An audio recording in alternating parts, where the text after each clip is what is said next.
Assalamualaikum warahmatullahi wabarakatuh. Perkenalkan, nama saya Muhammad Antar dari kelas 2 ID 01 akan menjelaskan bagian modul perancangan, organisasi, dan manajemen perusahaan industri. Badan usaha merupakan sebuah badan yuridis, teknis, dan ekonomis yang memiliki sebuah tujuan untuk mencapai laba dan keuntungan. Di Indonesia ini, sebuah badan usaha itu dibagi menjadi 3, yaitu badan usaha milik negara, lalu badan usaha milik swasta, dan juga koperasi. Badan usaha milik negara dibagi menjadi 2 jenis, yaitu perseroan terbatas dan perusahaan umum. Perusahaan perseroan merupakan sebuah badan usaha yang dikelola oleh negara atau daerah dengan bentuk perusahaan adalah perseroan terbatas. Sementara perusahaan umum menurut Undang-Undang Nomor 9 tahun 1969 adalah perusahaan yang seluruh modalnya dimiliki negara berupa kekayaan negara yang dipisahkan dan tidak terbagi atas saham. Badan usaha milik swasta adalah sebuah badan usaha yang didirikan dan diberi modal oleh seseorang atau sekelompok orang. Jenis-jenis badan usaha milik swasta terdapat perusahaan perseorangan, persekutuan, dan juga perseroan terbatas. Perusahaan perseorangan adalah sebuah perusahaan yang modalnya dipegang secara keseluruhan oleh sekelompok atau satu orang. Sedangkan persekutuan adalah sebuah perusahaan yang namanya dipegang oleh beberapa orang. Persekutuan ada beberapa jenis bentuknya, yaitu persekutuan komanditer atau yang kita kenal sebagai CV, atau firma yang merupakan perseroan dengan nama bersama. Sedangkan untuk perseroan terbatas adalah sebuah badan hukum yang dipegang oleh beberapa orang dengan bentuk hukum dan badan hukum yang jelas, dan modalnya terdiri dari beberapa saham. Sedangkan untuk koperasi, itu menurut Undang-Undang Nomor 25 tahun 92 adalah sebuah badan usaha yang beranggotakan orang-orang atau badan hukum dan melandaskan kegiatannya berdasarkan prinsip koperasi, sekaligus gerakan ekonomi rakyat yang berdasar atas asas kekeluargaan. Logo adalah sebuah tanda gambar yang menggambarkan citra dan identitas perusahaan. Bentuk-bentuk logo dibagi menjadi beberapa jenis, yaitu yang pertama ada picture mark dan ada letter mark, dan juga ada jenis-jenis yang mencampur kedua jenisnya seperti letter mark dan picture mark. Visi adalah pandangan jauh tentang perusahaan, tujuan, dan cara mencapainya di masa depan.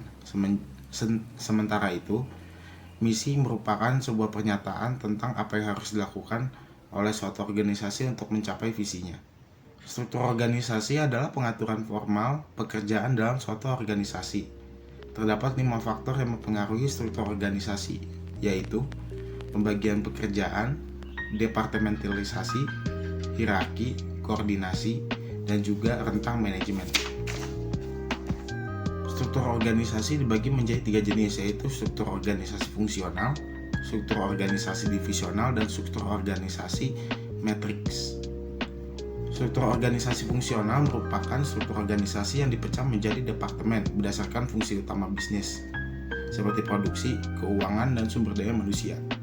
Sementara itu, struktur organisasi divisional merupakan struktur organisasi yang dalam proses pengelompokannya berdasarkan program atau proyek dan kesamaan produk. Struktur organisasi divisional ini nantinya membentuk departemen-departemen atau divisi.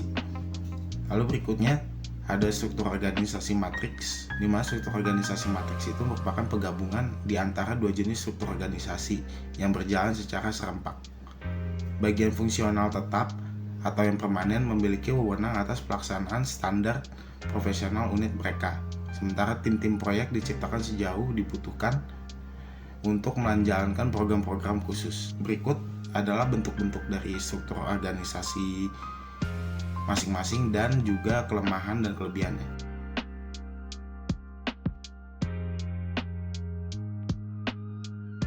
Tenaga kerja adalah setiap orang atau individu yang mampu melakukan pekerjaan guna menghasilkan barang atau jasa yang memenuhi kebutuhan baik untuk diri sendiri ataupun masyarakat.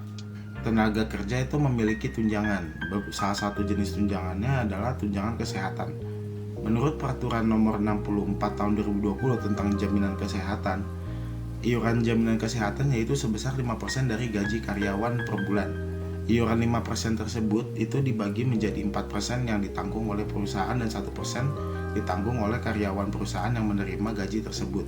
Berikut adalah contoh perhitungan dari tunjangan kesehatan sesuai dengan undang-undang yang telah ditentukan tahun 2020. Tenaga kerja itu terdiri dari dua jenis, yaitu tenaga kerja langsung dan tenaga kerja secara tidak langsung. Berikut merupakan bagan yang menjelaskan jenis-jenis tenaga kerja sesuai dengan hubungannya kepada produk. Tenaga kerja itu dibagi menjadi tenaga kerja langsung dan tidak langsung. Tenaga kerja yang langsung itu merupakan pekerja yang secara langsung mempengaruhi terciptanya sebuah produk. Sementara itu tenaga kerja tidak langsung yaitu tenaga kerja yang tidak berhubungan dengan bagian produksi.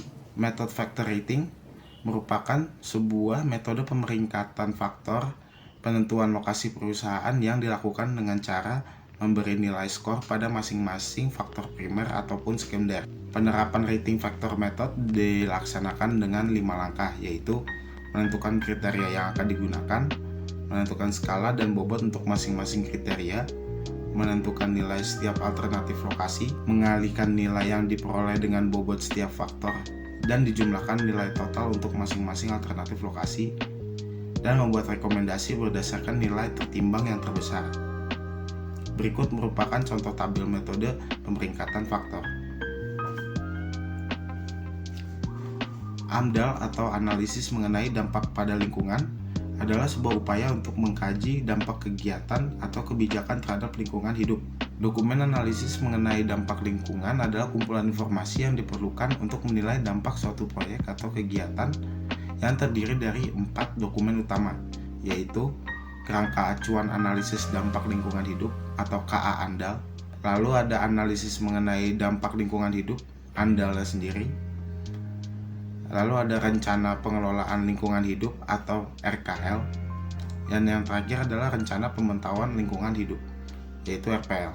Analisis mengenai dampak lingkungan atau AMDAL terdiri dari beberapa aspek, yaitu aspek lingkungan, sumber daya alam, aspek tenaga kerja, aspek ekonomi, dan aspek sosial budaya.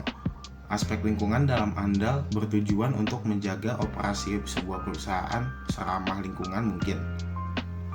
Lalu untuk aspek sumber daya alam bertujuan untuk mengetahui bahwa perusahaan berdekatan dengan sumber bahan baku pembuat produknya. Lalu aspek tenaga kerja bertujuan untuk meningkatkan lapangan kerja dan mengurangi jumlah pengangguran di lingkungan tersebut. Untuk aspek ekonomi di AMDAL bertujuan untuk mengetahui cara yang digunakan perusahaan dalam membangun ekonomi di daerah tersebut. Lalu untuk aspek sosial budaya merupakan analisis terhadap dampak sosial budaya suatu kegiatan terhadap masyarakat seperti perubahan nilai-nilai, kebiasaan, dan budaya. Sekian untuk modul pembelajaran dari saya. Wassalamualaikum warahmatullahi wabarakatuh.